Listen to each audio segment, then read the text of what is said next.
Olá, boa noite a todos e todas e todes. Meu nome é Ana Romã, sou curadora do Pivô. A gente hoje está inaugurando esse ciclo de estudos. É o nosso primeiro evento público, de vários que vão acontecer durante esse ano todo. O Pivô Pesquisa, esse evento faz parte do Pivô Pesquisa, que é o programa de residência do Pivô. É um programa que surge em 2013, então ele tem uma longa história.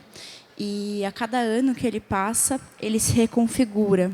E ele muda e a gente vai, enfim, adaptando tanto ao grupo de residentes quanto a questões que aparecem institucionalmente para nós.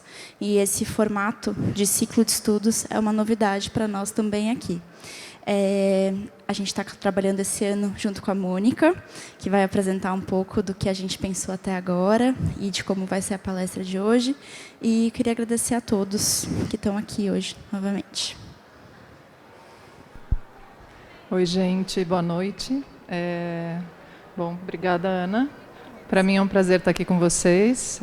Como a Ana colocou, a gente está iniciando hoje um programa de estudos, um programa público de estudos vinculado ao Pivô Pesquisa, que é um programa de residências já de longa data no Pivô.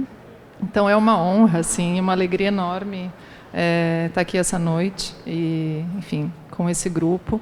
Esse programa tem como título Saberes em Convivência, o que eu não vejo também existe, e ele foi construído pensando tanto nos residentes, no grupo de residentes que vai passar pelo Pivô esse ano, como também em questões urgentes que a gente entende que precisa ir sentar, fazer uma roda e conversar. Muitas conversas, a gente estava falando sobre isso agora, ou melhor, o formato dele é todo a partir principalmente de conversas. Essas conversas são públicas. Invertemos um pouco uma lógica que se tinha antes de iniciar com o masterclass e colocamos a aula para o final e as conversas para o início, justamente como uma maneira de aquecer esse ambiente. Ele tem esse título porque justamente tenta colocar na roda, no chão, no fogo, os saberes, os diferentes saberes, colocar em convivência. O que eu não vejo também existe, no sentido de que nem tudo a gente dá conta, de que há muitas coisas que estão aqui, que são impalpáveis, ou que não são vistas, ou que não são consideradas, ou que são historicamente negligenciadas. Então, é uma maneira de trazer isso para uma roda na qual a gente corre bastante risco também, eu acho, porque a gente convidou pessoas que a gente queria escutar, com as quais a gente também quer aprender. E isso fala muito dessa conversa de hoje, que inaugura o programa, que tem um título super poético e pomposo, mas que poderia se chamar Cosmoagonias. Aliás, a gente mudou o título agora no café, então desconsiderem o título anterior. A partir de agora ela se chama Cosmoagonias, é sobre isso que ela vai, enfim, que a gente vai conversar, que ela vai acender esse foguinho.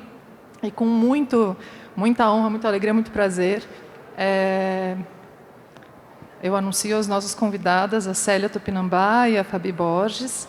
A Célia, artista, professora, pesquisadora, sonhadora. Fabi, pesquisadora, psicóloga, uma pesquisa linda sobre subjetividades, tecnociência. Por favor, sejam bem-vindas. Por favor. Para começar, como vocês quiserem. Não é o filme que vai passar primeiro? Hã? Passe o filme primeiro. O filme.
Então, esse vídeo, a primeira imagem que eu pedi para quando eu, deixa eu me apresentar primeiro, né? Eu tenho um nome em Libra, gente. Tem um sinal. Tenho.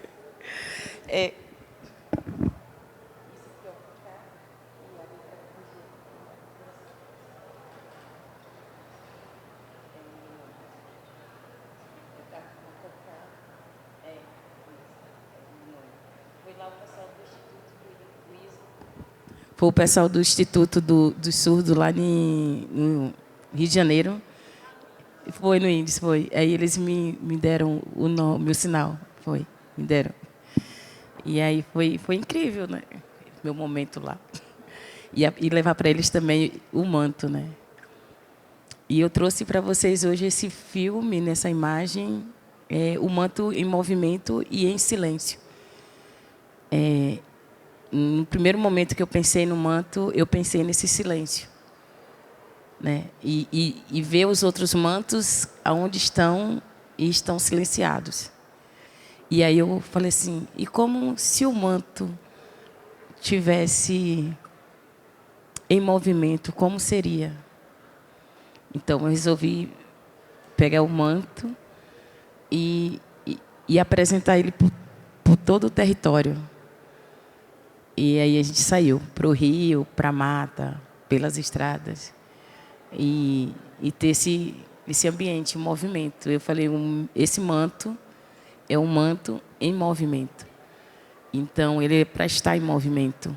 E é para que as pessoas aprendam, entendam que nós somos e temos um patrimônio, tem uma cultura, mesmo que tirada daqui e levada para outro continente, mas a gente ainda tem uma memória. E está em nós, através dos nossos cantos, dos nossos rituais. Então, tem uma história passada, né, de geração para geração, e que em algum momento houve uma fragmentação que não é transmitida nas escolas. E aí, então, não chega até as pessoas a questão, né, sobre o manto Tupinambá. Quem fala do manto Tupinambá? Quem já ouviu falar do manto Tupinambá? Né? Onde estão os mantos Tupinambá? E aí você descobre, e aí as pessoas, quando olham para o manto, muitas vezes me perguntam: quantas aves foi necessário para morrer para o manto existir? Aí eu fico assim pensando na formação dessa pessoa. Porque eu venho de um lugar, né? Eu nasci no pé da serra, namorada dos encantados, por mão de parteiro. E convivi num tempo em que os animais falam. Então, a gente tem essa ligação com o território, com os animais, com a água, com o ambiente. Então, esse lugar sou eu. E eu aprendi com o ambiente, eu aprendi com os animais. E sei que eles, a cada 6 meses, trocam de pena. Assim como o nosso cabelo se desprende, né, do couro cabeludo, como o pelo do animal solta, as aves também fazem essa troca de pena. E para se fazer um cocá, as penas têm que estar maduras. E aí você pode colher, não é necessariamente matar. Não precisa matar para o manto existir. E aí isso foi diferente, quebrar esse pensamento das pessoas, porque as pessoas pensam tudo no fim. Não é necessário existir o fim, o final, né? Tem um outro prisma, né? Tem uma outra ótica, tem um outro olhar. Você pode ver de outra direção, né? Eu trago, o manto me traz isso, não é nem eu. Eu falo para as pessoas que eu vivo de cosmoagonia. E eu vivo agoniando as pessoas. Mas eu agradeço muito as pessoas que tiveram paciência e se tornaram neodivan.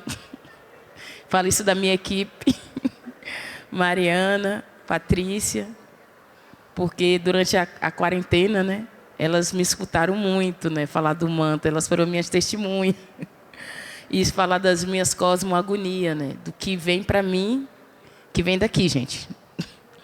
Não é nem daqui, é daqui. E aí vem e eu tento passar para as pessoas, porque eu não consigo ficar agoniada sozinha, né? Então, as pessoas têm que se agoniar comigo. E eu trouxe uma agonia para vocês. Então, estou no mestrado, e aí é uma outra jornada, né? Em primeiro momento, o manto fala comigo, eu não sei o que significa, né? Mas o que ele me diz, eu cumpro. E aí, de repente, me surge um outro enigma, as flautas tupinambá. E eu escuto. E aí eles falam, não existe essas flautas. Eu falei, existe. As flautas é do osso, da canela, do inimigo abatido. Ela é uma flauta de um ritual. É de osso. Se os mantos que são penas existem, as flautas existem. Falaram para mim que não existia. E eu fui escutando até chegar na Europa. E encontrei as flautas lá. Então, eu vivo, né, nesse fio da loucura. Né, esse fio. E aí eu chego lá, a mulher fala, não, você não está louca, as flautas existem, está aqui. Falei, pronto, obrigado. E agora, eu trago para vocês o desbatismo.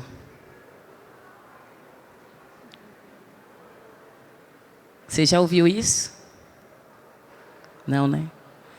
Todos vocês, a maioria, já foram batizados, né? E desbatizado vai ser agora. Nós tupinambás, em 1558, vou te levar para esse tempo. Em Ilhéus surge a pessoa Tamandaré, o indígena que foi catequizado pelo jesuíta. E ele recebeu o chamado dos encantados. Então, ele saiu da catequese, desse lugar, e caminhou. Chegou nas vilas, nos vilarejos, sem uma arma, sem um maracá, sem uma burduna, sem um tacape, sem uma lança, sem uma flecha, apenas com uma palavra. E falou para todos: existe uma terra aonde jorrará mel, aonde as pessoas vivem bem, uma cuida da outra. Essa terra é chamada Terra Sem Males. E as pessoas o seguiam. Saía do povoado indígena, escravizados. Saíam negros, escravizados. Saíam forros. Saíam lusitanos, que eram pobres. E seguia. Mas para entrar na mata, para entrar nesse lugar, tinha que passar pelo desbatismo. Passar por um ritual. E o ritual era composto por uma cuia, água, algodão, cachimbo, tabaco, as ervas. E a água passava diante do fogo, no algodão, pagava todas as marcas que a igreja tinha feito em você. E em vez de molhar sua cabeça, ele molhava seus pés. E dali te dava um nome. Se você era indígena, recebia um nome indígena. Se você não era indígena, recebia o nome de um santo. E era bem-vindo a essa terra. Uma terra sem males, plural e coletiva, onde todos poderiam ser bem-vindos. Essa pessoa, em cada lugar, conseguiu levar mais de 100 pessoas com ele. E daí ele seguiu para o sertão, mas antes disso, ele dividiu um grupo e foi para Jaguaripe, a terra de um dos donos de engenho, né? Fernão Cabral. E lá construiu-se a igreja Tupinambá, nesse lugar. E assim, uma pessoa falando às pessoas e as pessoas o seguindo. Só palavras de uma terra sem males. Abalou a coroa portuguesa, abalou a Igreja Católica, abalou o governador da Bahia. Desceu de lá para cá a Inquisição e o Santo Ofício. Passou-se 2 anos apurando todos os declínios, né, indícios, e reduziu toda essa terra, reduziu a igreja indígena, reduziu as pessoas, essas lideranças, em cinza. Só que tem um detalhe. Os materiais do ritual, eles tiraram. Carregava com ele uma pedra esculpida, Tupã-Desci, aonde todo se curvava diante dessa pedra.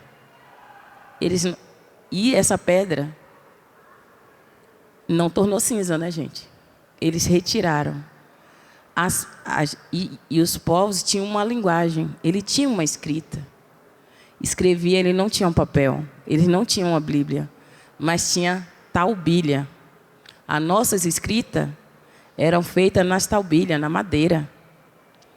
Durante o ritual era lida para todos. Ninguém entendia, porque não era língua geral.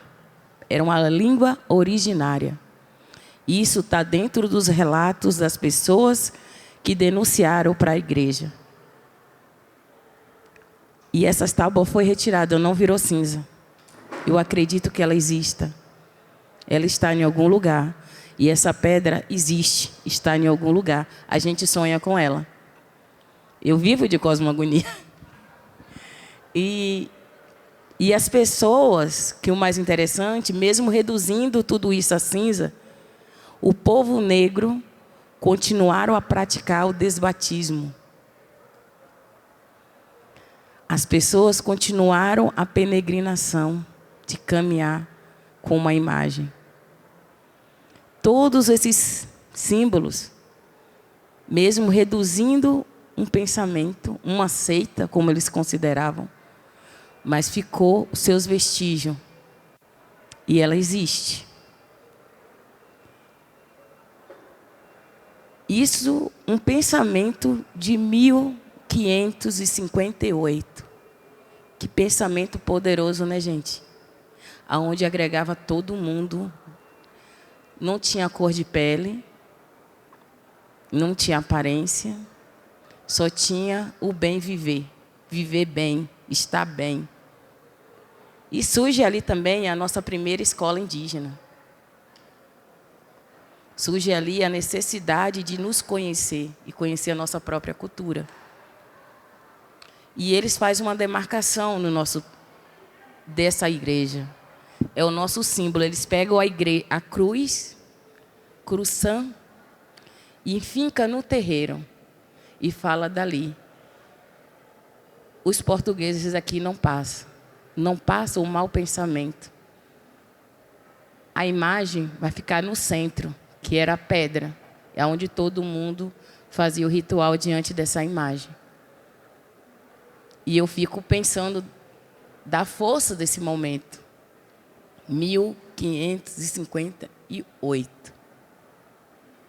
E foi tratado nós dessa maneira, reduzindo nós a cinza. Eu corto dessa data e te levo para outra data, mais distante um pouco, para o encontro dos tupinambás com os franceses. Porque eu vou falar disso porque assim é o que está mais presente, né? E lá tem um encontro que eu sempre falo para as pessoas. Existe o ritual do grande pássaro. O ritual é com mais manto. Eu vejo 6 mantos. E aí, quando eu vejo essa saga Tupinambá, eu encontro os caciques e encontro os mantos. Existe uma coisa entre o tempo e o espaço. Existe o tempo por conta do espaço. Sem o espaço, o tempo não existe. Então, a gente está dentro desse espaço, agora tem um tempo. Então, naquele tempo, os tupinambás se reuniram e veio o batedor avisar como estava no litoral e como estava se avançando esse contato. E o que fazer para enfrentar o inimigo, como se organizar. Então, fizeram uma assembleia, um alcará, convocaram todas as lideranças, os caciques, e vieram para se reunir, para tratar desse assunto. Cada cacique com um manto, cada manto uma cor. Em volta, se reuniram e depois falaram às pessoas. E aí a decisão foi fazer aliança com os franceses, para poder tentar impedir o inimigo. Na época eram os portugueses. Mas nesse período, o cacique ficou em silêncio. E seu filho de 16 anos ficou agoniado por isso, porque o jovem, você sabe que jovem, ele tem uma ação, ele tem um status, vê o pai à altura, não quer humilhação, né? Não quer ter aquela coisa, aquele ímpeto, né? E no momento que ele vê o pai dele em silêncio, acatando todas as decisões de um francês, de um branco, e fazendo todo o seu povo servindo a ele, permitindo o batismo, né? E aí ele não entendia porque o pai dele tinha permitido aquilo. Aí, um certo dia, 4 horas da manhã, tem essa marcação por conta da estrela d'alva. E aí ele chama o pai para ir para o rio tomar banho, para ir caçar. Porque essa era a rotina para ensinar o jovem a ser caçador, a ser guerreiro, pescador. Então, era esse caminho. E aí, o filho vira para ele: pai, por que você está deixando o outro mandar? Por que você não tem a atitude de líder que você tem, que você é? Aí ele olhou para o filho e falou para ele: existe uma grande mudança e está acontecendo muito rápido. E como é que vamos barrar ela? Como? Então, a única maneira, a única forma que existe é essa. Mas não quer dizer que nós todos serão. E aí ele volta a seu silêncio.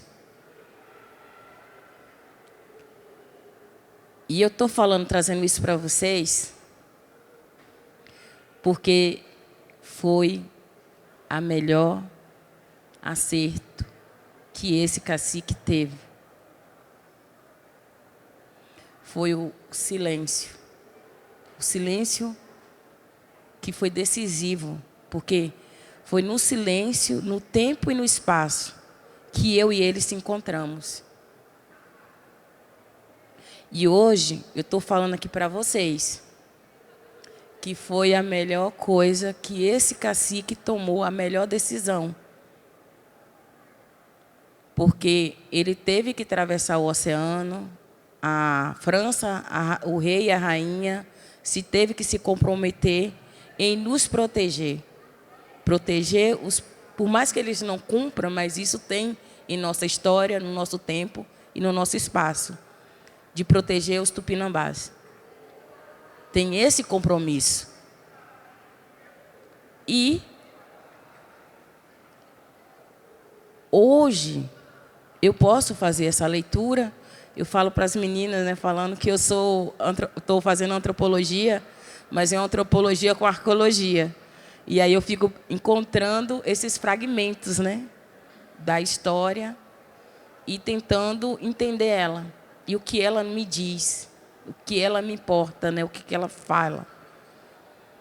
E aí eu estou falando aqui para vocês, mas assim, eu sei que as pessoas precisam de uma coisa concreta, né, para entender, né? Tem que estar aqui assim, né, É isso. Eu não consigo trazer no momento esse concreto, mas eu trago esses fragmentos, essas memórias, esse tempo, esse espaço do que aconteceu e do que está acontecendo hoje, para que nosso povo hoje possa existir. Se vocês acham que não, olha para o Amazonas. Olha para o povo Yanomami. Olha para o povo Guarani. Vários povos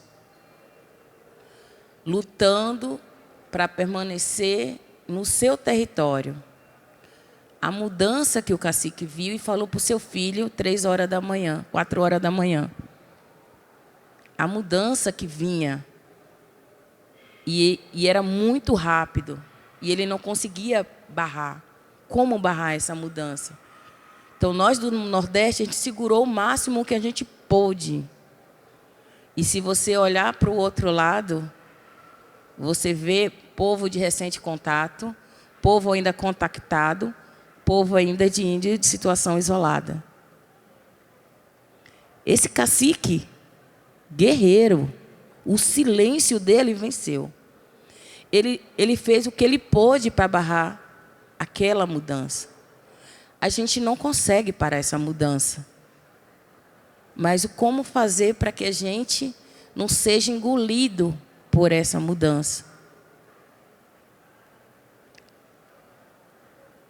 Se deixar do jeito que está, vocês vão olhar para o Nordeste e vocês vê futura Amazônia.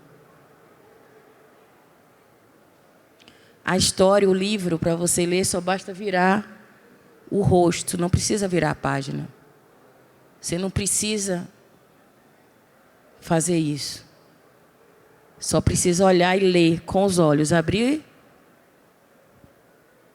a lente, olhar, e você vê o quanto a gente está lutando e resistindo dentro desse território, dentro desse espaço. A gente carrega uma cruz, a Cursã. Cursá. As meninas tupinambás, no ritual de menina para mulher, eram feitas tatuagens no seu corpo.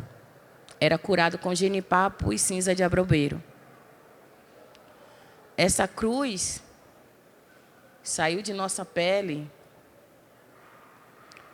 e hoje está no nosso tecido. Está nos nossos vestidos e nossos rituais. Não é a cruz de Jesus Cristo crucificado. A gente tem a nossa cruz, é a cruz de Tupã. É a cruz de Deus. O equilíbrio do universo está na mão dos povos indígenas. Não é a cruz de Jesus crucificado. E nem queira trazer essa cruz para a gente, porque não é nossa, é de vocês. Foi vocês que crucificaram, não foi nós. A nossa cruz não tem sangue. E o nosso manto é o que é mais puro, belo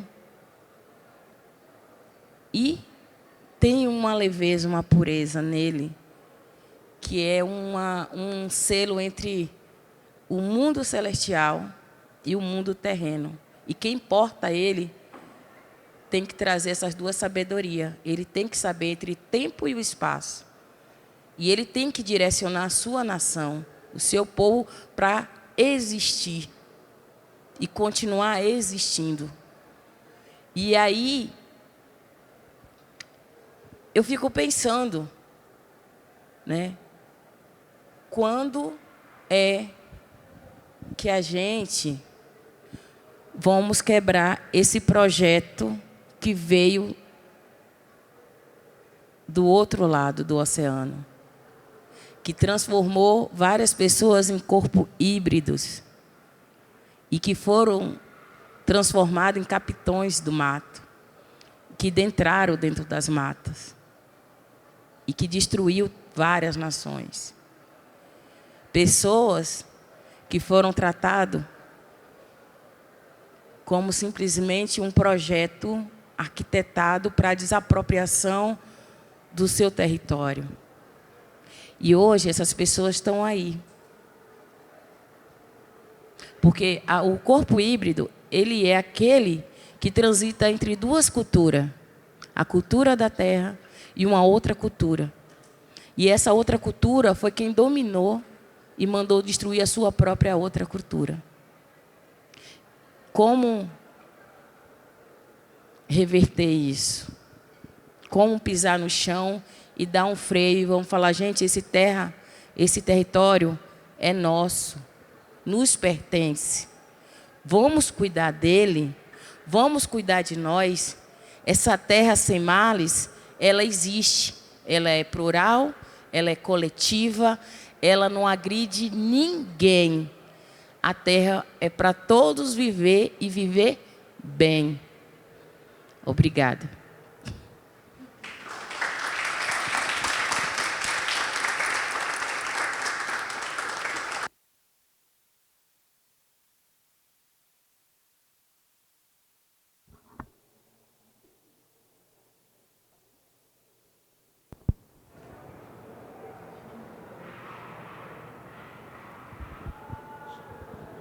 Sim, eu vou chamar a Fabi. Eu tive que trocar os microfones, gente, desculpa.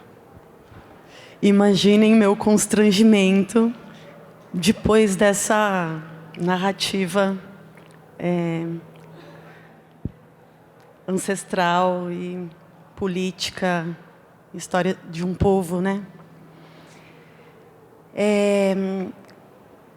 Eu sou pesquisadora também e eu estou mais para esse corpo híbrido aí, meio perdida nas questões, nos cabos, né? Nos cabos e nos fios e nos satélites.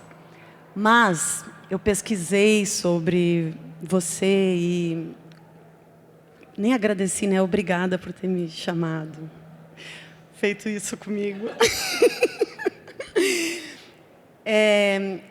Onde é que eu estava? Você lembra? Estava no corpo híbrido.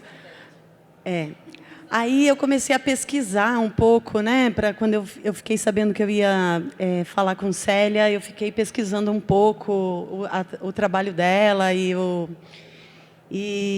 que ela fala e da onde que ela traz os conteúdos. E eu me impressionei principalmente com a ideia da fotografia e o manto. Ela mesma se auto-intitulou como uma astrônoma, uma antropóloga que é arqueóloga também. E ela conta em algumas outras narrativas que ela não trouxe para nós hoje, aqui, né? Mas está na exposição, então, se alguém não viu ainda a exposição, tem uns vídeos que ela fala disso também. Que na Dinamarca ela viu foto do manto e aí ela teve uma relação com essa foto onde ela teve a sensação de que ela estava lá naquele momento presente. Claro que eu não vou contar com tantos detalhes porque eu não vou saber reproduzir o que ela falou. Mas o que eu achei interessante nisso é que a fotografia que está lá no museu, de um manto, traz para ela uma conexão direta com o povo e com a história do povo dela. E aí ela conta, né, que tem toda essa luta por território para fazer sentido a busca por esse manto agora, porque se não fosse a luta pelo território, que foi conquistada com muito esforço, quando que foi reconquistada a terra? É recente, né?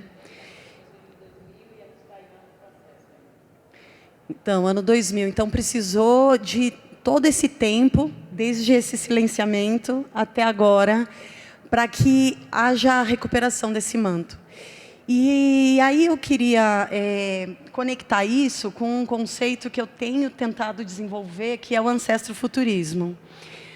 porque passa pelo tecnoxamanismo também, porque essa narrativa sua dessas relações com fotografia e também com essas imagens de museu, né, que ela conseguiu ver a fotografia das flautas, as flautas que na verdade é o bico do pássaro, que é o manto, que é o pássaro, e que ela botou todo mundo em polvorosa na gringa atrás desses fragmentos de imagens e fotos e trabalhos.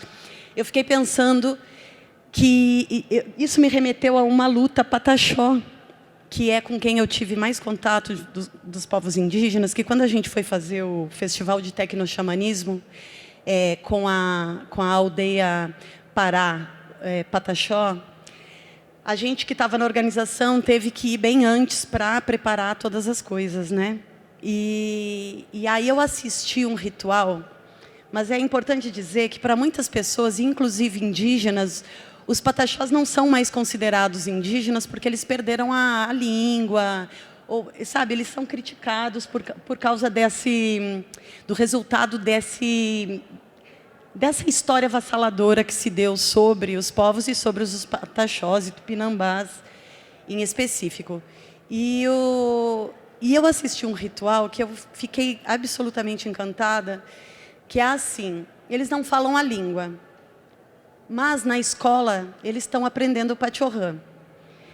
E aí eu entendi o tecnoxamanismo via imagem também, porque eles estavam fazendo um ritual onde nós que não éramos, né, da aldeia, a gente não entrava, e esse ritual durou bastante tempo, 3 horas, 4 horas, e na 4ª hora as mulheres mais velhas começaram a cantar mais alto, e então os tambores e os maracás começaram a baixar o volume, e essas mulheres começaram a cantar na língua antiga, no Pachorrã.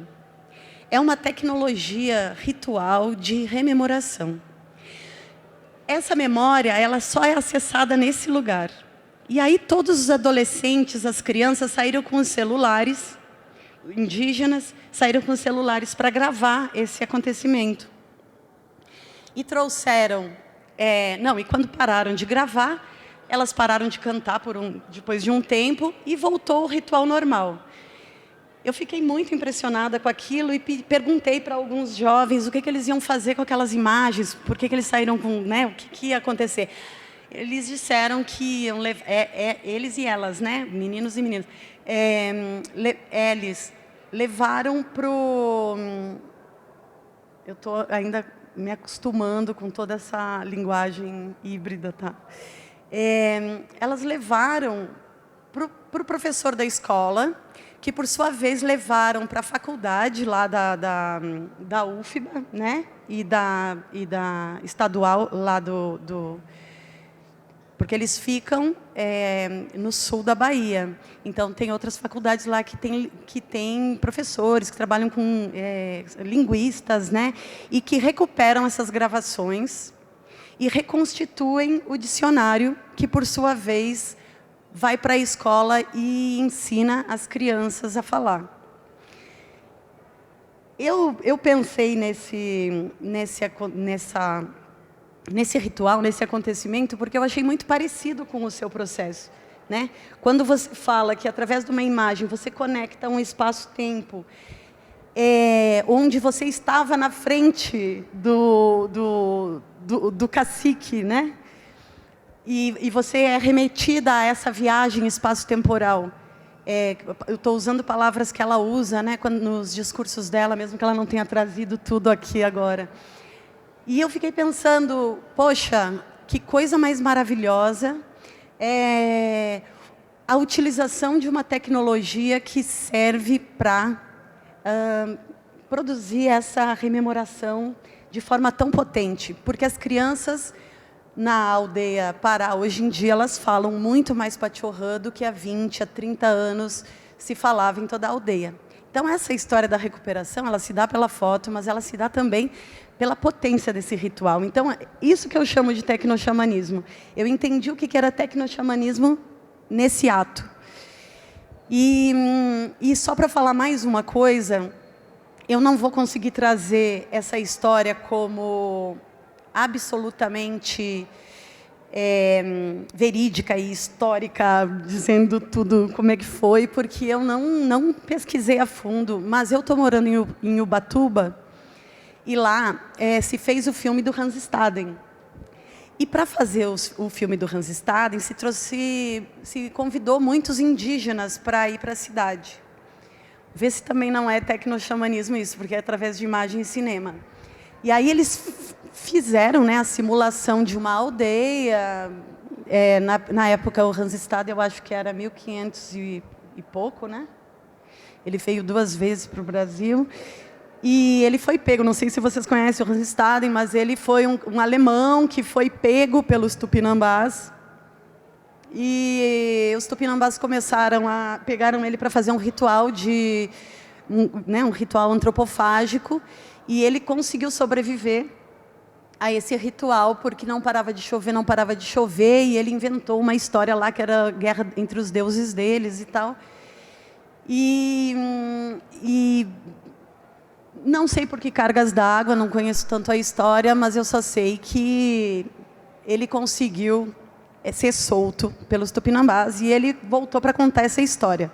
Talvez técnicas de como sobreviver. Ele escreve esse livro. Hã? Chorou muito, né? Aí carne de chorão não vale, né? Só que o mais interessante é que depois desse filme,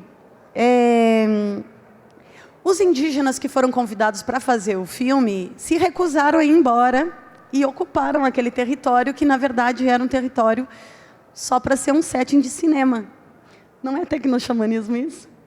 E hoje em dia é uma aldeia, né, que está sendo está sendo vista e respeitada como aldeia. Se juntaram vários outros grupos. É muito parecido com o processo da aldeia Maracanã também. Então, quando eu penso tecnoxamanismo, eu penso isso, né? Ou ancestrofuturismo também, que é um conceito um pouco mais difícil, mas eu não vou entrar nisso tudo, porque eu acho que a gente pode ficar com a viagem do espaço e tempo, assim como ela viu a foto e se conectou com o manto e viu que ela estava presente na frente do cacique, daquele cacique, de 400 anos atrás, 200 anos atrás, agora não sei, você sabe mais que eu. O ancestrofuturismo também passa por aí, só que aí acrescentando todas as ideias de futuro moderna, né? Moderna, que estão sendo destruídas no contemporâneo. Então, esse meu interesse por espaço, por exemplo, pelo espaço, pelo cosmos, mas também pela nave espacial e pela viagem, né? Pela viagem intergaláctica e pela comuna intergaláctica, passa por trabalhos também que vão... tipo, agora lembrei do Mars Archive, que é uma mexicana que trabalha com a ancestralidade de Marte, onde ela junta, né, uma série de pessoas e consegue fazer umas imersões nos contextos muito interessantes do México, antigos, assim, e eles mergulham no que seria a ancestralidade de Marte, olhando para a Terra. E as pessoas ficam muito sensibilizadas e acabam entrando numa viagem espaço-temporal e buscando essa ancestralidade de Marte a partir de uma conexão com essas ideias que eu estou chamando aqui para vocês de ancestros futuristas. E acaba que saem trabalhos maravilhosos, né? Saem trabalhos maravilhosos de terras feitas no subterrâneo, de guerras, de imaginários futuristas, de como que esses sujeitos vão pensar a Terra-mãe, a nave-mãe que é a Terra. Bom, eu não vou me estender, porque eu acho que a gente tem que continuar nessa viagem Tupinambá, que é profunda, que desloca a gente, a nossa percepção. Mas eu queria trazer esses elementos quando a gente pensa a técnica e o xamanismo, e aqui usando o xamanismo num sentido muito aberto, né, muito amplo. Como que a gente inverte? Eu faço a mesma pergunta que você, mas aonde que está o ponto onde a gente inverte uma tecnologia que é de destruição, aproveitando esses conhecimentos que são evidentes, né, que tem muitas coisas incríveis na tecnologia, não é só destruição do meio ambiente e mal-estar da civilização, ela também traz descobertas sobre a nossa existência, sobre o nosso passado, sobre o passado das estrelas, sobre como começou o universo, como se desenvolveram, como que agora com o telescópio James Webb, o quanto a gente consegue enxergar longe, e ter noção exata e entender de que são feitos as estrelas. E agora a gente descobriu recentemente não, mas assim, que as mitocôndrias que ocupam nossas células são provavelmente vindas de estrelas. Enfim, todo esse Big Bang e essa explosão tecnológica também é boa. Mas onde que é o ponto onde a gente aproxima esse tecno-xamanismo? E aí, lógico, tem um monte de conceitos que tem se trabalhado, tipo tecnodiversidade, como que seria uma tecnologia tupinambá, né? Como que a gente poderia fazer computação ou pensar sei lá, outras formas de tecnologia que partisse da ontologia tupinambá, só para citar um exemplo, né? E eu acho que eu fico aqui no diálogo e deixei esses pensamentos aí no ar. É para responder?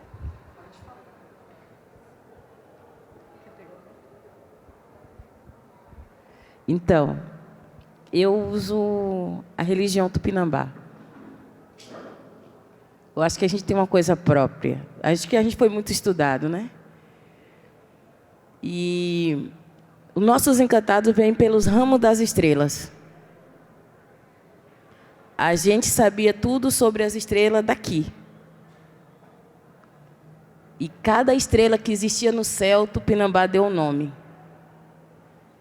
O velho que criou a humanidade, a primeira humanidade são feitas das árvores, das 5 irmãs. Cada árvore tem uma cor. E elas cederam para o velho, e o velho, com seu cajado, ele esculpiu a primeira humanidade. Só que a primeira humanidade, ele conseguiu despertar no velho um sentimento que ele nunca tinha sentido. Porque, no primeiro momento, todos eram gratos ao velho pela sua criação, pelo dom, pelo sopro da vida. E, em outro momento, as pessoas deram as costas para ele. Menos um, o pajé Irá. O pajé do mel. E ele, mesmo assim, tinha tomado uma decisão, porque ele tinha desenvolvido nele uma ira, uma raiva tão grande, que ele tomou a decisão de destruir aquela humanidade. E aí, a única coisa que ele poderia fazer era pegar o pajé e colocar em um lugar salvo. E mandou destruir a primeira humanidade, mandou descer toda a destruição. Então, foi tudo destruído ali. E aí o pajé chorou, pediu que ele também queria sido destruído com o povo que também fazia parte dele, que ele também queria ter sido destruído. Aí o velho, com seu cajado, foi diante das árvores, novamente, pediu a elas deram seus galhos, e ele esculpiu a mulher. E falou para o pajé que, dali para frente, a responsabilidade pela humanidade sobre a terra seria dele. E ele, dali, estaria indo para o céu, para o mundo celestial. E aí ele foi morar, se tornou estrela. E está registrado pelos viajantes, o velho com seu cajado nas estrelas. E, então, essa humanidade que foi criada pela mão do velho, que foi feita das árvores, eu posso provar. Olhe para a mão de cada um de vocês, olhe as pontas dos dedos, essas digitais é o que te liga às árvores. Vocês vieram das árvores. Essa é a cosmovisão tupinambá. E quando a gente queima uma árvore, vira cinza. Quando a gente queima um barro, vira um pote, solidifica. Quando queimamos um corpo humano, vira cinza. Se fosse de barro, a gente teria que ter um quarteirão assim, ó, para guardar toda a geração de nossas famílias. Então, a gente não veio de tão longe. E a gente, entre tempo e espaço, os mais velhos conseguiam. Meu avô e o irmão dele, ele veio, não existia telefone, não existia um monte de coisa. Ele, daqui do Rio de Janeiro, chamou meu avô lá na Serra do Padeiro. E meu avô respondeu. Então, existia uma tecnologia entre os tupinambás. Eu acho que era muito mais tecnológico, e era uma tecnologia tão saudável que a terra e a natureza eram uma só.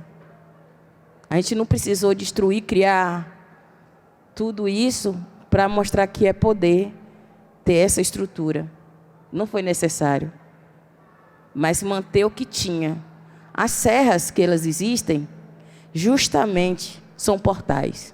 São um lugar sagrado onde há esse portal entre o céu e a terra. E as pessoas estão destruindo esse lugar, que é a morada dos encantados.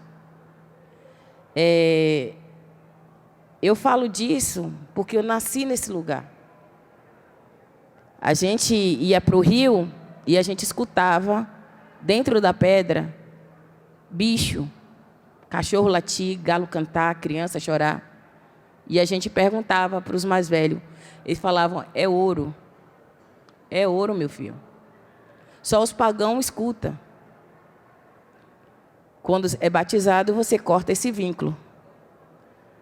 Aí, quando a gente olhava para a serra e cortava no céu uma chama, a gente perguntava aos mais velhos, o que é isso? O ouro mudando. É os nossos encantados, aonde vai de uma serra para outra. Eu sou desse lugar. Eu vim desse lugar.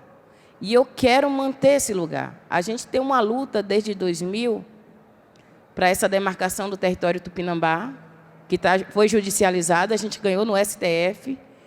A gente está no Ministério, está na FUNAI, que vai ser mandado, que espero em Deus, que o presidente Lula assine nossa terra, porque nossa terra já foi avaliada, já foi julgada pelo judiciário, tem todo o procedimento, e ela precisa mesmo assinar e homologar e desentrosar, né?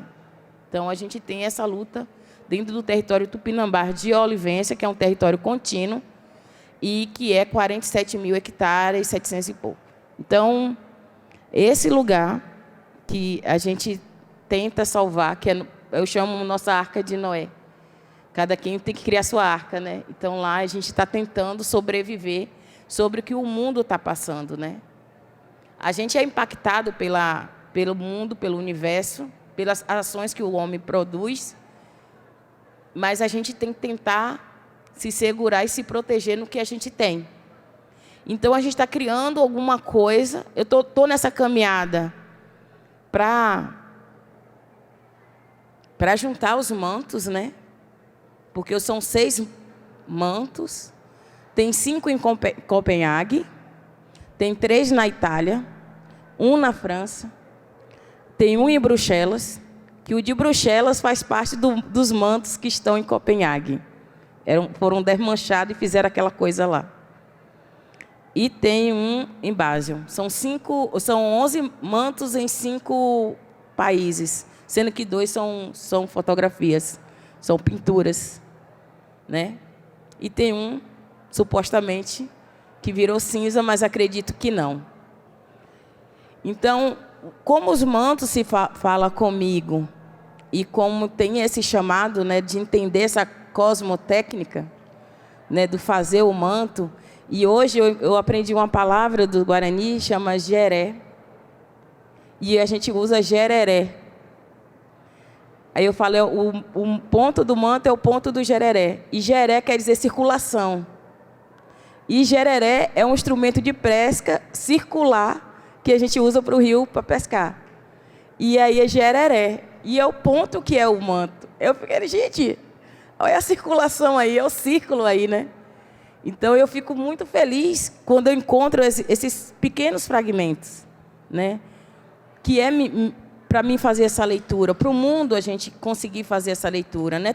Não sei se todo mundo vai conseguir ver o que eu vejo, né, olhar e ver. Quando eu fiz o manto, o pessoal me apresentaram umas imagens, que o manto era do imaginário, do europeu, que era assim, que era assado.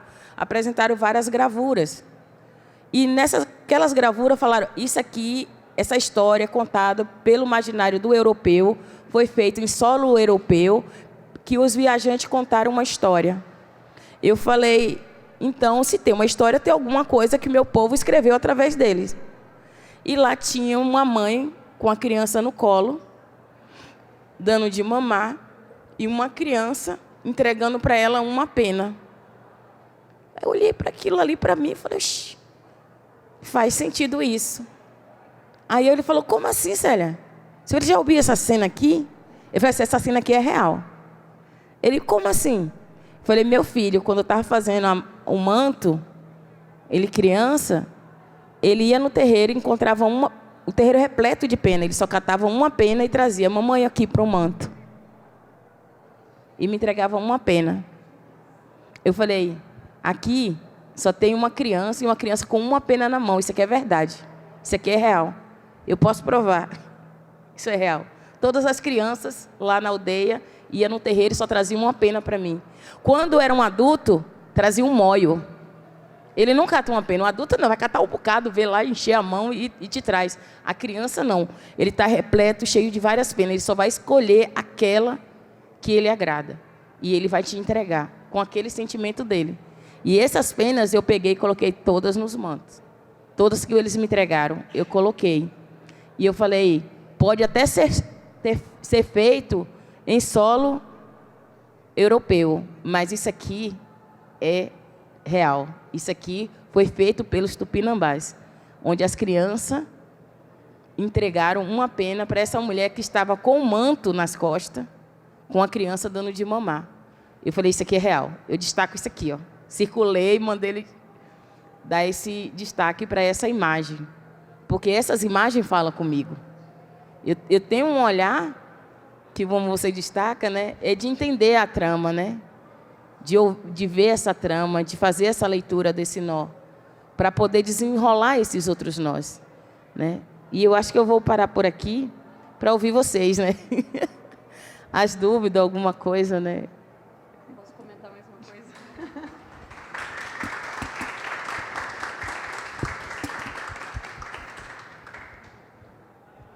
Como posso? Só queria comentar mais uma coisa. Eu lembrei quando tu falou, né, dessas tecnologias tupinambás e, enfim, dos povos ameríndios e dos povos indígenas que tinham né, incas, astecas e tecnologias que foram destruídas em nome de uma outra tecnologia, né, eurocêntrica e tal.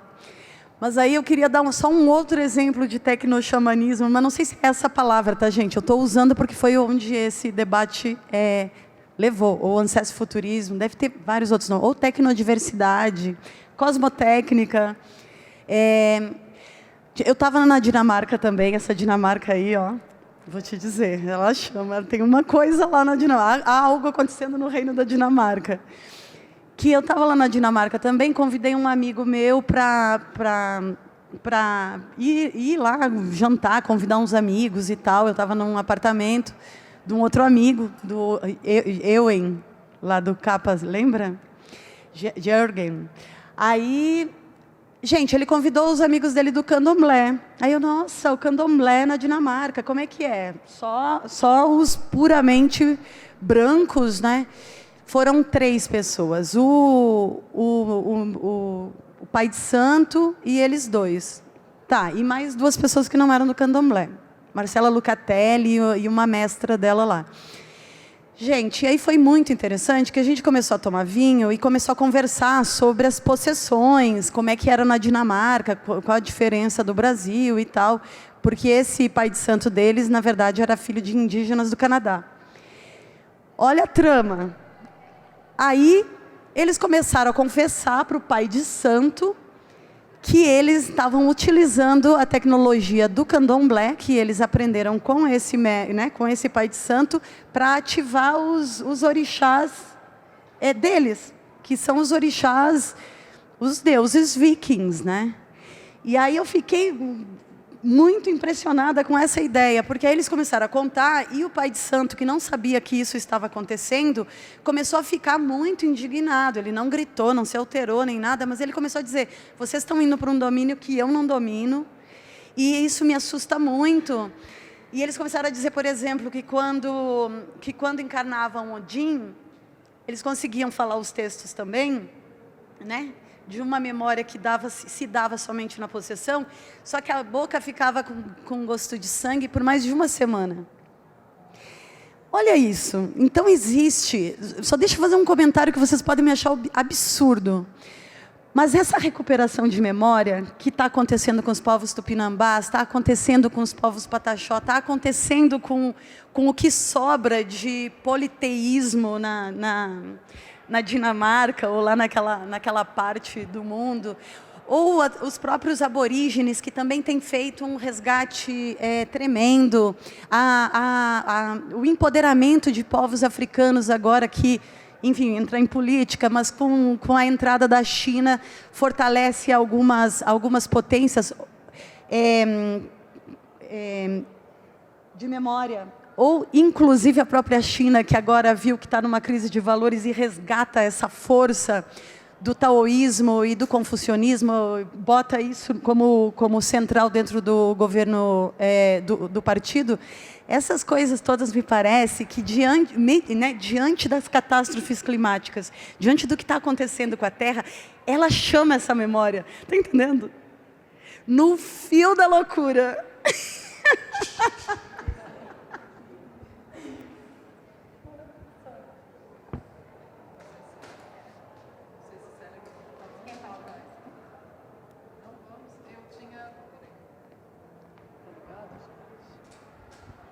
Nossa, obrigada.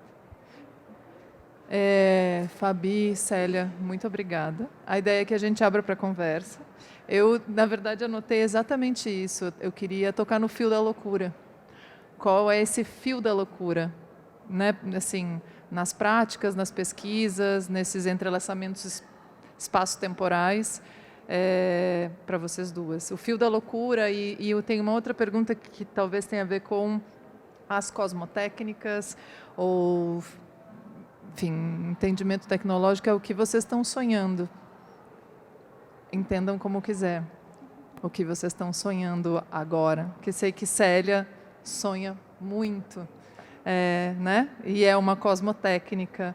E imagino que você também sonhe muito, e um sonho, né, de muitas ordens e muitas bifurcações. Então, se a gente puder falar um pouco mais sobre estar no fio da loucura e sobre o que se está sonhando, eu super agradeço. E a gente abre, Ana também, mas a gente abre para conversa. Exato. Podemos... Quem quer? Então, eu sempre vivo nesse fio esticado, né? Eu sempre tenho esse fio bem assim, né? Estou sempre nesse limite, né? Porque, e ainda mais quando eu recebo dizendo uma coisa, o pessoal não existe. Aí que a agonia começa, fica pior, né? Porque o juízo fica fino. Fica tão fino, é sério, fica fino. Eu começo a escutar, eu começo a ver. Um exemplo da flauta mesmo. Aí eu falei, aí o meu filho pequeno, mãe, eu quero tocar flauta. Eu falei, menino, depois a gente vê isso. Viajei. Aí eu falei, meu filho quer tocar flauta. Aí a professora foi comprar uma flauta para ele. Ele, mãe, eu vou tocar uma música para você. Aí ele começou, né? Eu falei, rapaz, a gente tinha flauta. Eu vou fazer uma oficina com os meninos, a gente vai tirar as taquara e vamos fazer as flautas. Viagem, vou para o Rio para uma reunião do Museu Nacional, do Fórum de Museus. Aí encontro uma indígena que chega, se apresenta, faz que nem a beija-flor, fala, faz aquele vendaval todo e vai embora. Puxa. Quando eu chego no ponto de ônibus, a mulher, eu falei, menino, quem é você? Me fala seu nome, quem é a sua personalidade? Aí ela, não, eu sou Brisa Flor, não sei o quê, foi se apresentar. Eu falei, estou querendo fazer o resgate de umas flautas, assim, assim, assado. Ela, E chegou para mim uma partitura tupinambá, de uma música tupinambá, que foi registrada no século. Aí ela, para você fazer esse resgate, você tem que usar as flautas tradicionais. Você não pode usar flauta doce ou outra, porque o som fica diferente. Falei, tá bom. Volto. Aí chega um texto.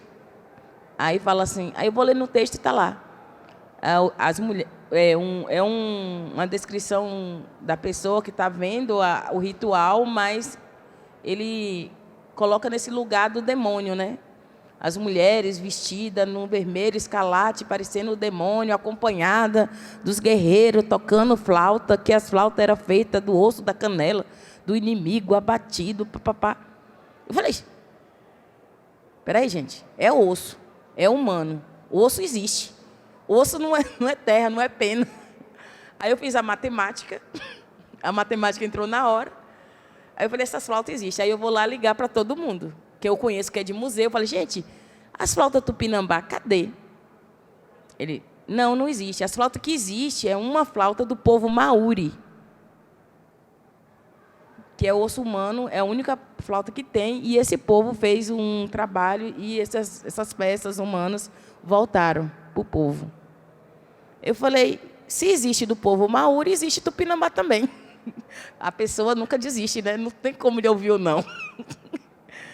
E aí, pronto, eu passo 8 meses ouvindo a flauta tocando no meu ouvido, que estoura. E toca, e negócio. E ainda, além de eu encontrar a flauta, eu encontro um instrumento, 5 trompetes,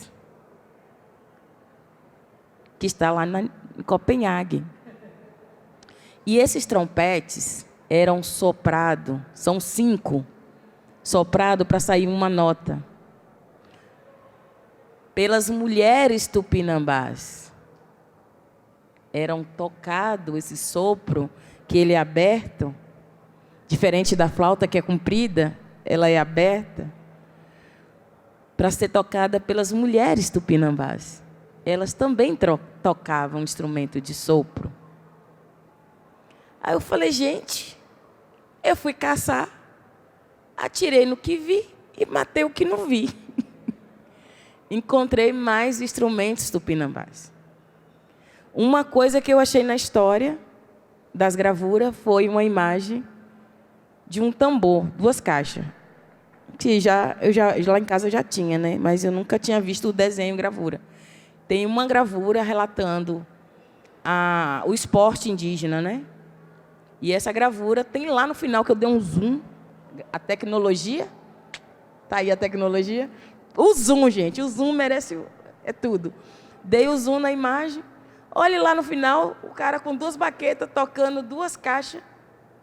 Eu falei, gente, essa caixa é tupinambá.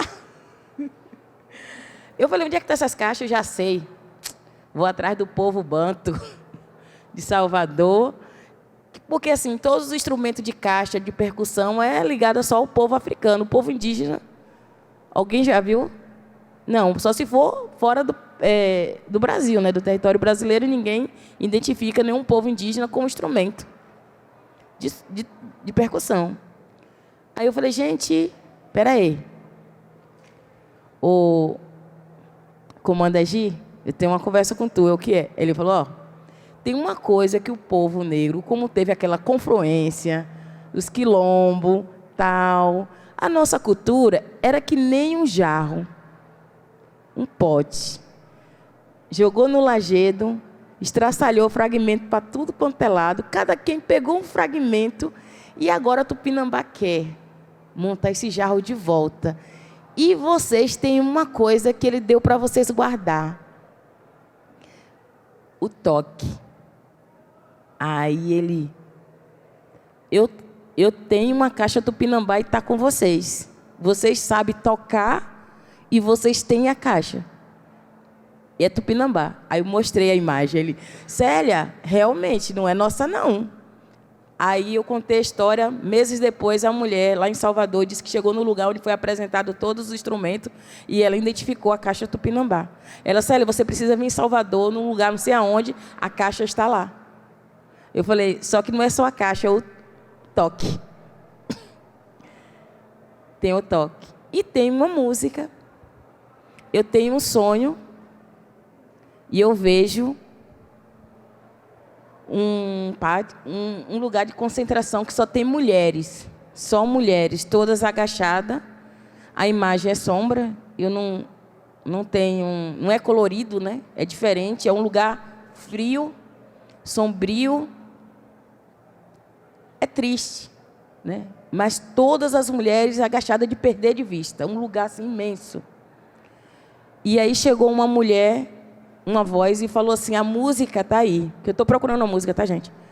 A música está aí. Eu falei, como? Não estou ouvindo. Ela, a música está aí. Você quer ver? Aí uma mulher de branco, vestida de branco. Aí você quer ver? Não sei o que foi que eu não ouvi a música, não vi a voz, mas eu vi um levante de tantas mulheres junto que parecia uma onda. Todas as mulheres se levantaram e estavam todas em ponto de batalha. Todas em ponto de guerra. Pronta para marchar. E acordei desse sonho.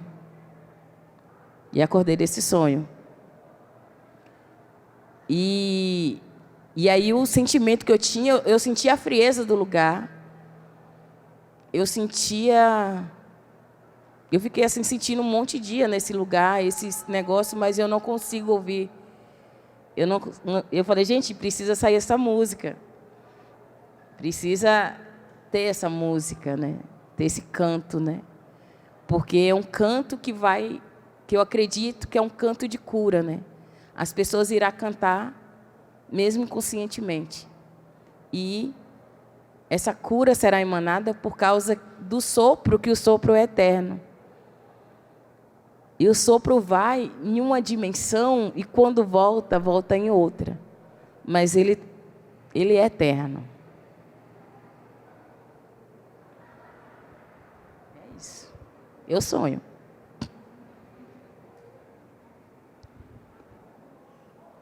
Bom, o que eu posso dizer é que, diante do que tu falou, do que você falou, que o que me passa pela cabeça agora, assim, é que quando eu terminei aquela fala, né, a última, dizendo que a Terra nos sonha, ou que a Terra que está recuperando a sua memória, eu estava pensando quando a gente vai morrer. Não sei se vocês já passaram por situações de quase morte. Você já morreu? Passou um monte de imagens na sua cabeça? Você lembra dessa situação quase morte, assim? Eu já passei algumas com afogamento e tal, que o seu corpo começa a lançar memórias para a sua mente, tentando recuperar algum evento passado que dê subsídios para conseguir enfrentar aquela situação. Quando eu falei que a Terra nos pensa, que a Terra nos sonha, que a Terra nos faz resgatar essas memórias, me parece um pouco isso. Não que seja ela que esteja morrendo, a gente sabe que é nós, mas é os rios, né? É os rios, enfim, é todo esse contexto. Então, eu acho que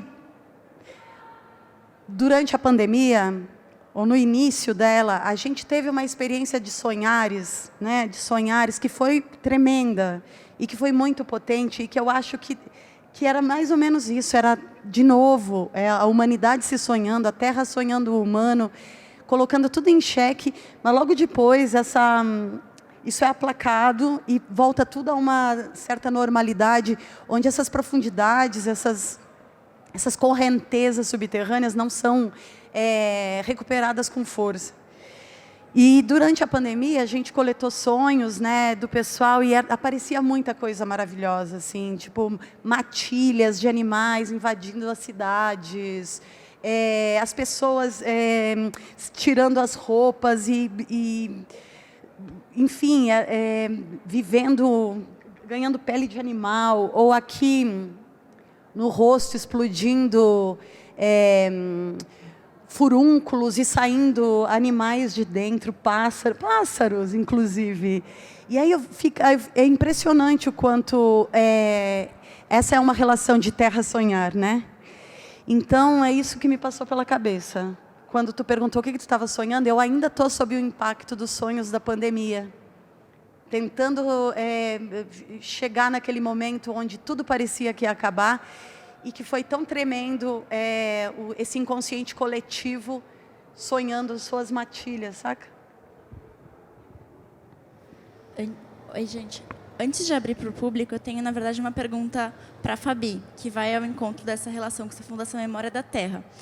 A gente costuma olhar para o céu e pensar muito no futuro, né? Olhar para falar das previsões, das estrelas e etc. E acho que ano passado, no final do ano, eu li um livro que falava muito dessa mirada para o céu para pensar no passado, porque aquelas coisas que estavam lá são elementos do passado e etc. Não sei, eu queria ouvir um pouco mais sobre esse lugar dessa corrida espacial, dessa busca pelo passado, mas a partir não de uma perspectiva ultracapitalística, extrativista dos outros planetas e dos outros universos, mas a partir desse lugar ancestral, eu acho. Eu acho que tem uma vontade da Terra e do planeta e de nós, seres humanos, de olhar para esse céu e pensar quem somos, no final das contas. A partir de um sonho, de uma ficção, ou enfim, não sei, de ouvir Marte. Não sei, queria ouvir um pouco mais disso. Olha, eu acho que a resposta mais curta e grossa assim, é que o cosmos é a ancestralidade da Terra. E acho que os tupinambás concordam. Não? Que a nossa ancestralidade é o cosmos. A idade do cosmos é maior do que a da Terra. Todos os nossos componentes, tudo que existe veio do cosmos, né? Nós somos a atualização viva, que tem atmosfera, que é biológica, que é um milagre. É como se fosse um sertão e a Terra fosse um oásis, né? Só que espero que tenha vários outros oásis por aí e que essa ligação de futuro e passado, eu acho que quando a gente olha para o cosmos, ela tem que mudar um pouco, porque a gente pensa de forma muito categórica tudo isso, né? A luz que já não existe, mas que nos chega, mas ao mesmo tempo tem planetas se formando agora, tem supernovas explodindo e formando novos sóis. Então, ela é também um programa de manutenção e autoprodução. Então, é nesse sentido, assim, eu acho que é nossa ancestralidade, mas também penso que é nosso futuro, quando sei lá, estou lendo muito sobre China agora, e aí penso nesses penúltimos filmes aí, esses últimos filmes que ela tem feito, tipo Terra à Deriva, onde a Terra o Sol está se terminando, e eles precisam formar uma tecnologia para deslocar a própria Terra no espaço. E é uma coisa bem ficção científica, mas provavelmente já existe nessas mitologias, nessas cosmologias antigas, né? Então, é nesse sentido que é ancestro futurista, não porque é ancestral e futurista, é porque, em algum ponto, isso é realmente um campo de força entre temporalidades. Eu não sei o que você pensa sobre ancestralidade, mas essa ideia uma vez eu discutindo com um indígena, o Anapuaca, Tupinambá, conhece? Ele é mais urbano, assim, né? Mais tech, mas ele tem umas saídas incríveis, assim, que eu acho que ele consegue chegar nos lugares. Então, a gente estava falando de ancestro-futurismo e a ideia era assim, se a gente fosse pensar a Terra como algo ancestro-futurista, a gente diria assim, a ancestralidade é o que compõe a Terra.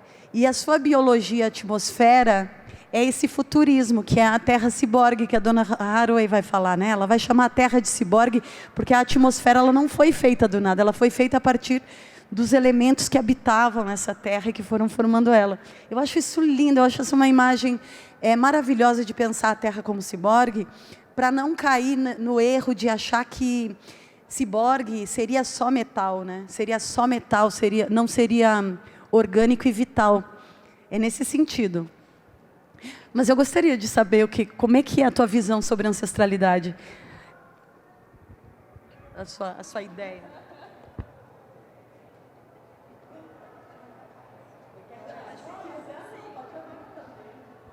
Deixa o povo falar, não. E aí depois eu te respondo. Bom, gente, alguém quer fazer pergunta? Vou passar o microfone. Gente, boa noite. Eu sou o Bruno, eu pesquiso também, sou pesquisador, eu escrevo também. Eu queria contar um relato que talvez me toque. Estamos num grupo que talvez estejamos pesquisando, sentindo, sabendo de coisas bem parecidas, mas de territórios diferentes. Eu sou de um território do Pará, da ilha do Marajó, que na verdade é um arquipélago. Os meus parentes vêm de lá, meus bisavós, tetravós e tudo mais. Eu também vivo no fio da loucura, né? Como um indígena, e assim como a minha avó e minha bisavó, já nascemos em território urbano. Então, a gente tentar uma autoafirmação dentro de um território onde não tem uma TI já é um fio de loucura, né? E, ao mesmo tempo, dentro desse território existe uma grande pesquisa, e muito extensa, de fato, sobre a arqueologia da cerâmica marajoara. A gente acaba dizendo marajoara porque são várias fases, né? Então, temos aí 8.000, 5.000 anos de cerâmica.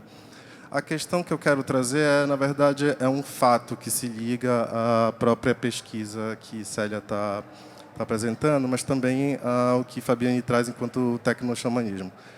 Dentro da minha pesquisa, eu passei, da loucura, também passei por um processo muito particular de acesso à memória. Por quê? Há um grupo de gringos que vieram reproduzir uma das urnas marajoaras que foram queimadas no incêndio do Museu Nacional, no Rio de Janeiro, né? Bom, houve uma grande comoção na comunidade, entre os ceramistas que estão lá, e tem uma grande cultura ceramista e tudo mais, mas sem a questão e a reação política que estudar arqueologia traria enquanto memória indígena. Enfim, fui como curioso, né? Fui entendendo que partia de um outro lugar o intento dos gringos dentro do Marajó, e que era basicamente o uso de uma tecnologia. O que eles fizeram? Eles inventaram uma máquina de impressão em 3D com argila. Então, eles conseguiam reproduzir os artefatos, conseguiam produzir as urnas grandes, médias. Deu um probleminha lá, porque, enfim, a gente acabou aprendendo que a tecnologia em si não serve a todo o nosso desejo. Mas o que foi importante desse encontro foi que tinha os parentes tucano, né, entre o grupo. E esses parentes tucano, e eu conheci naquele momento, os tucanos têm como terra ancestral também o território marajoara. Eles passaram por lá, eles se referenciam, né, das suas cosmologias, como um lugar de passagem, um lugar a ser respeitado. Portanto, esses dois parentes vieram também fazer uma missão para o seu povo, estar no seu lugar ancestral também, e se comunicar com aqueles objetos, ainda que sejam réplicas, né?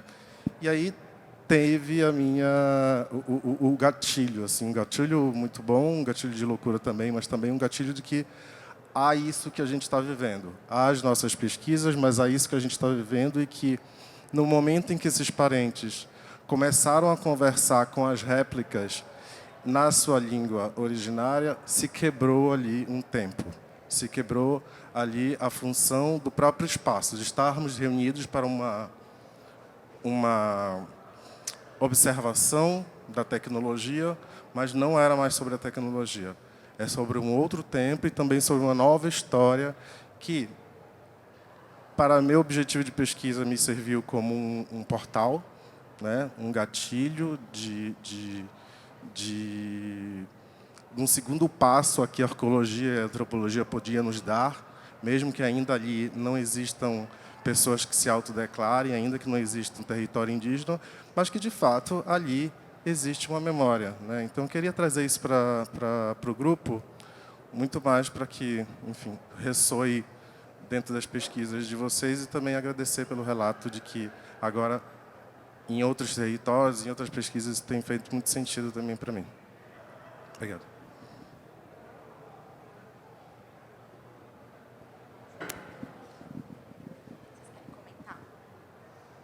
Se vocês quiserem comentar. Tá funcionando, né? Pronto. Na sua fala, eu tenho duas ressalvas. o território brasileiro é um território indígena. Fato. Quando se constrói uma capital, se constrói dentro de uma terra indígena. Quando se constrói um quilombo, é dentro de uma terra indígena. Eu não sei porque quando vira quilombo, quando vira cidade, vira vila, vira todas essas camadas, deixa de ser o território indígena e vira passar um território europeu. Aqui é o velho mundo? Aqui não é o velho mundo. Aqui é o novo mundo, é um território onde a população indígena lutou, resistiu, criou os seus, acolheu quem veio, alimentou quem veio. E as pessoas têm um pensamento de um lugar que eu fico pensando até hoje, gente, como é que você não lê a terra? Como é que você não lê as estrelas, que é a testemunha mais antiga sobre essa terra? Como é que você não se reconhece dentro do seu próprio território? Por que tu é um estrangeiro dentro de tua terra? Por que tu se sente um estrangeiro dentro dessa terra?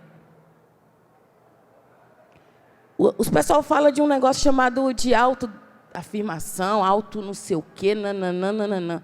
Para nós tupinambás de Serra do Padeiro, para hoje a gente assumir a nossa etnia, para dizer quem nós somos, foi pesquisador, antropólogo, arqueólogo, foi uma equipe daquela de arrojada.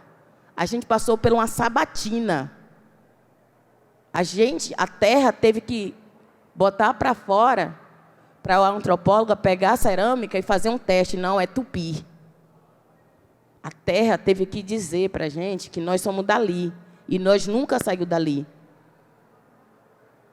Como é que eu vou me sentir estrangeira dentro do lugar que eu nasci? Eu não sou de... Não vou. Eu fico pensando para as pessoas, que muitas vezes eu vejo, parece que tem um navio ancorado, esperando a população para entrar dentro, para devolver para os seus continentes, aonde essa terra acolheu. Eu sei que teve várias mazelas, que existem várias camadas, mas se sinta acolhido por essa terra. Se sinta acolhido por essa terra. Ela tem muito para falar, muito para te dizer. A outra ressalva sobre réplica. Você está desconsiderando tudo aquilo que aqueles parentes estão dizendo. O que virou cinza foi para Tupã, para revelar outras possibilidades. Quando você torna possível fazer de novo aquela cópia, é a linguagem que ficou. Há uma escrita ali. Aqueles parentes estão lendo aquilo. Alguém teve a capacidade de fazer a leitura. Não é réplica. Ela existe. Ela é. Não é cópia. Ele está dando vida. Existe uma forma de dar vida. Aquela que estava lá, a vida dela já se esgotou. Ela tinha uma linguagem. Mas que linguagem tinha lá? Qual era o parente que dava vida para ela? As peças que estão sendo construídas, as pessoas estão se mobilizando, as pessoas estão se doando. Essa tem uma vida. Essa tem uma história. Essas pessoas estão contando como foi. Tem uma memória. A gente... eu acho que tem uma coisa aparente.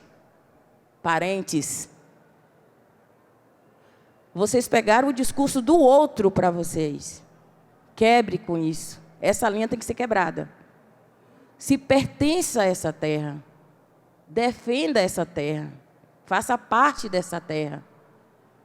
Seja raízes dessa terra. A gente se reconhece no parente, no olho do parente. A gente se vê no parente. Você está me vendo aqui com esse cocá, e se eu tirar esse cocá, quem sou eu? Se você não souber a minha história, quem sou eu? Então, eu sei quem é você através da história. Você está me dizendo que é um pesquisador, que você pegou fontes por conta de uma pesquisa. Qual é o seu caminho de casa? Em que colo você deitou? Colocou sua cabeça? Quem foi que fez aquele cafuné? Quem foi que contou tua história? Quem foi que falou para você quem é você?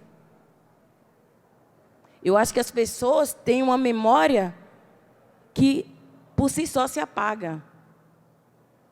Mas a gente tem que fazer esse caminho de volta para casa. A gente tem que fazer encontrar esse lugar.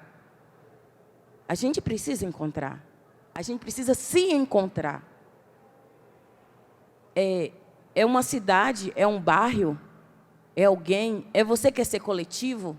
Ser indígena é ser coletivo. É se encontrar diante dos outros. De o outro olhar para você e dizer, parente, nós vamos ser parente. As pessoas falam do IBGE que na categoria... Vou entrar no IBGE, gente. A maioria das pessoas pardas, eu acho graça que eles ainda não conseguiram mudar essa categoria de Perovaz de Caminha, que escreveu lá na carta atrás, que encontrou os pardos, né, os índios de pele parda. É indígena que eram de pele parda, gente. Está lá escrito por Perovaz de Caminha. Se é mentira, é dele. Aí eu volto para o IBGE, tem negro, pardo, indígena e outras cores. Aí pega toda a população parda e coloca dentro da categoria negra. Tá certo isso, gente? Eu acho que dá para refletir sobre. Se nosso solo existia várias etnias, você não é obrigado todo mundo ser tupinambá. Não é obrigado todo mundo ser pataxó. Mas a gente tem várias etnias, vários troncos linguísticos. A gente tem uma nação, várias nações. A gente precisa fazer essa escavação. De pincel, seja lá onde que for, de se encontrar, sabe? Dentro dessa terra, que acolheu a todos, que é uma terra sem males. É uma terra plural. E eu fico assim pensando, falei, gente, onde é que esse povo está lendo esses livros? Onde é que está lendo essa história? Onde é que essa terra está produzindo esses sonhos? Porque eu consigo ver um outro mundo para nós. Eu consigo ver uma outra saída para a gente. Eu consigo ver... Eu não conseguir ver a destruição do planeta, eu não consigo ver a destruição humana. A destruição só acontece quando as pessoas não se encontram. Mas quando as pessoas se encontram, se protege, se cuida, se fortalece e existe. Eu acho que esse é o lugar. Né? Eu venho desse lugar, de muita resistência. Né? Gente, quem está aqui na sua frente é um milagre. Porque eu já morri também. E o pessoal também já tentou me matar. Então, a gente na Serra do Padeiro, que está sobre aquela terra, é um milagre. E as pessoas que sabem sobre a nossa luta, a nossa existência, é que garante a nossa vida naquele lugar.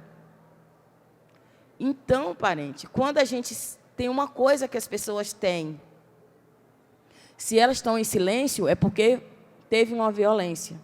E esse silêncio é uma proteção, né? É uma proteção. Como chegar para ouvir esse silêncio, que é uma proteção, para que ela fale assim, agora está seguro, parente, pode falar, pode ecoar, está seguro. A demarcação de um território é árduo, é difícil de garantir, de dizer, estamos aqui, é necessário, precisamos existir por conta disso aqui. Porque a gente guarda algo muito sagrado, é necessário. Então, é isso. A gente diz para o outro o quanto que aquele lugar é importante, o que ele diz da gente, o que ele fala da gente. Sem a gente, sem aquele solo, a gente não existe. Eu não serei tupinambá. Né? Eu estou no Rio de Janeiro, porque o Rio de Janeiro a pedra do Pão de Açúcar, falou para mim dar continuidade aos meus estudos, para mim vir para o Rio, que lá era a minha aldeia, lá era a minha casa. Que eu falei para ele que eu não vinha não, por causa que a loucura, o momento da loucura. E aí, eu falei, não, que eu tenho meu filho, minhas coisas, eu não podia vir, não. Aí desci do Pão de Açúcar, que a gente subiu a pé, porque eu tenho medo. E aí, quando eu descer do outro lado, que as meninas, o pessoal criaram, não, vamos ver o pôr do sol. Aí desceu aquele sol púrpura. E aquela névoa voltou a me falar, quer dar continuidade aos seus estudos? Venha para o Rio. Aqui também é sua casa, aqui também é sua aldeia. E aí a terceira pessoa a vir para mim, foi uma pessoa mesmo de carne e osso, falou assim, olha, pode vir para o Rio estudar, se você precisar, estamos aqui, colocamos à disposição. Eu falei, então né? Então tentei, estou lá no Rio para dar seguimento a um estudo que fui convidada. Eu estou lá porque o Rio me convidou, as pedras me convidaram. E o caminho que eu faço para estudar é cheio de taquara. Imagine as taquara, que taquara é plantada. As taquara é plantada. E era um símbolo de tecnologia de guerra. Quem tinha taquara tinha vencido a guerra, né? Porque é flauta, é a lança, ele é cortante, perfurante. Então, é rico. Então, onde tem taquara, porque os parentes levou e plantou. Então, era uma tecnologia e era para ganhar a guerra. Então, o roubo de taquara era importante. Viu, parente? Obrigada. Desculpa também. Mais alguma pergunta, comentário?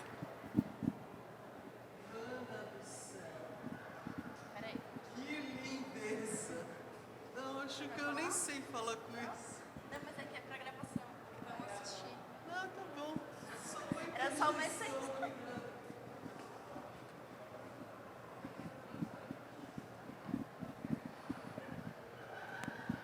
É uma pergunta bem simples para a Célia, mas eu fiquei curiosa, né, pensando nessa ideia de técnicas. Quando eu tenho sonhos, eles se repetem muito, são a mesma coisa por meses, a mesma coisa, mesmo espaço, mesmo lugar, e eu sempre estou numa sensação de assombramento, assim, é um espaço que é meio nebuloso e eu tenho os limites. Eu vou até um certo cômodo desse espaço e aí eu acordo. Meu corpo não aguenta e não permite que eu continue caminhando nele, né? Mas com o tempo, como esses sonhos se repetem por meses, eu acabo criando coragem para desvendar esses cômodos e começar a ver o que tem aquilo ali, né? E aí eu vou descobrindo que é uma casa maior, tem outras coisas naquele sonho que eu não sabia que existiam e estavam ali. E aí, enfim, esse é o meu jeito de sonhar, né? Não é uma coisa universal, mas eu queria pensar como que é o seu jeito de sonhar. Se você tem alguma técnica, alguma coisa de enfrentar isso daí para conseguir suas respostas, talvez ouvir essa música e saber que música que é essa, né, que você comentou com a gente. Seria algo assim.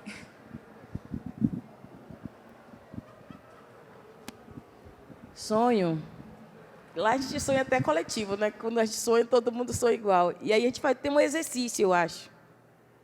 A gente sonha e vai para a cozinha da Ave Maria, que ela está lá na cozinha, no pé do fogão, fazendo alguma coisa. E aí a gente chega, dá benção a ela, senta, mãe, eu tive um sonho. Ela foi boa ou foi ruim? E a gente começa a narrar o sonho.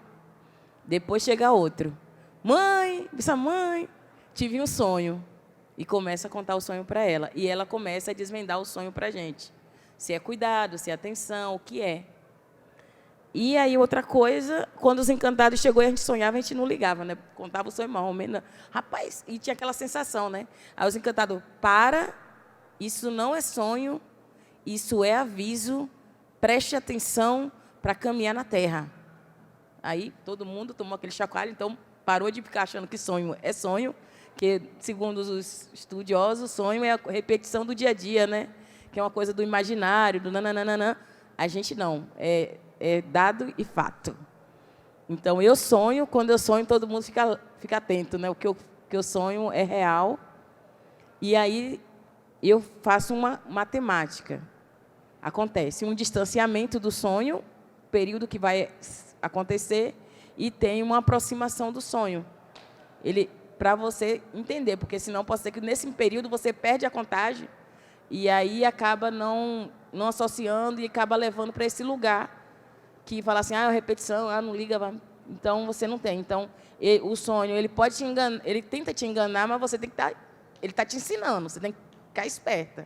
Ele brinca com você também. E aí você vai e volta. Então, ele tem um distanciamento de tempo e espaço, que vai acontecer, e tem a aproximação, que vai ter coisa que você está sonhando de noite acontecendo de manhã. E é o alinhamento do sonho. Então, você tem que ter esse cuidado, que é o alinhamento, o distanciamento e a aproximação. Tempo e espaço. Isso é sonho. É um sonho que acontece, sonho premonição, sonho real. E aí tem sonhos que sonhos é apenas uma... Né, a gente fala que está com anjo de guarda fraco. Está com anjo de guarda fraco, então... e aí, então, você tem que fazer algumas coisas para o seu anjo de guarda afirmar e não te deixar nesse lugar. Eu adoro dormir. Sonhar, para mim, é sagrado. Eu tenho que deitar e dormir. Eu preciso dormir. Porque, para mim, minha vida começa do outro lado. Para mim, é começar a andar no outro dia. Saber o que vai acontecer, eu preciso disso. A gente sonha muito lá na aldeia. E eu estava aqui no Rio e eu tive um sonho. Não foi muito bom. Cheguei e liguei para minha irmã. Minha irmã, eu tive um sonho assim, assim, assim. Ele, rapaz, está acontecendo alguma coisa. Porque os meninos, eu tive um sonho ruim, fulano teve um ruim. Umas 5 pessoas sonharam a mesma coisa. O mesmo sonho. Então, não é um sonho que todo mundo sonha igual. E aí, já foi um alerta, né? Falou, olha, teve alguma coisa de alteração, a gente tem um lugar onde o pessoal abastece, botaram alguém para as bibliotar, para saber a entrada e saída de vocês quando passa na estrada, na BR-101. Então, fique atento, não vai parar mais ali. Aí, todo mundo ficou em alerta. Era um aviso. E tinha acontecido uma mudança no nosso caminho, né? E pode levar o quê? A uma emboscada, uma morte, alguma coisa assim. Então, esse sonho para a gente é muito importante. Contar o sonho, desvendar o sonho, entender o sonho. Para a gente, isso aqui é a leitura do dia, é caminhar sobre a terra, ela está... E como você está sobre a terra, porque a gente praticamente se sente em ataque o tempo inteiro. É isso.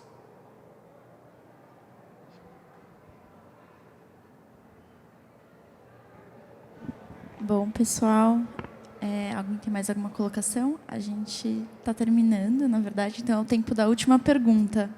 Se alguém quiser fazer. Bom, acho que não. Então, bom, vou agradecer mais uma vez Célia, Fabi, foi incrível. Muito obrigada a todos que estão aqui também hoje com a gente. E acho que é isso. Gente, enfim, hoje é o primeiro encontro, a primeira conversa. Elas estão organizadas quase que mensalmente, então no início de maio a gente tem uma segunda conversa que acontece online com a Juliana Fausto e o Gabriel Alonso. Logo, logo a gente divulga isso e todo início de mês tem uma conversa acontecendo. Esse programa vai até o fim do ano. Enfim, são 4 atividades públicas por semestre. Então, a gente vai divulgar o segundo semestre logo em seguida. Mas sintam-se todas e todes convidados, por favor. Obrigada por terem vindo. Muito obrigada, Fabi e Célia. Enfim, eu já disse lá embaixo que eu não queria sair desse lugar e eu continuo querendo ficar nesse lugar. Obrigada. Obrigada.